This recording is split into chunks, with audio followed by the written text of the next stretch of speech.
Peony Garden. Yan. So, bus tayo ni bro sa kape. Yan.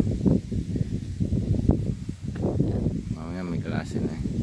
So, ano lang to? 5 minutes walk mula dun sa academy. Pasok tayo dito. 5 minutes walk lang mula dun sa school. Hello. Yan. Naka-open ano na siya eh. Open door na kasi tawag dito, hindi naman ganun kalamig pa, pero malamig na. Mga succulents din, halo-halo.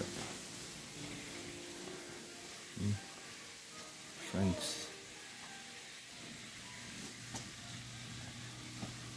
ganda diba? Yan o, yan ang favorite ko dito eh.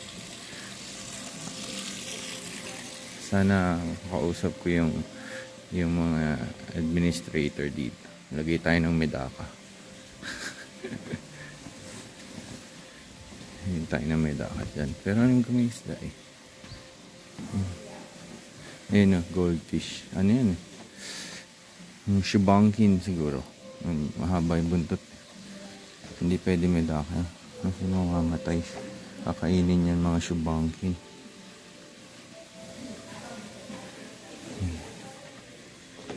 So, itong maliit na town namin. Dito tayo sa city proper. Yan. So, dun sa may bridge na yun, sa malayong malayo, yun sa Wando. Papunta ng Wando. So, sasakay ka ng boat, mga 1 hour and 30 minutes. So, punta Jeju. So, dun. Malapit lang kami sa Wando. Siguro mga 20 minutes lang driving. Yan. So pag pupunta kami ng Jeju ang pinakamalapit sa amin. Yan. Sobrang liit na itong town namin.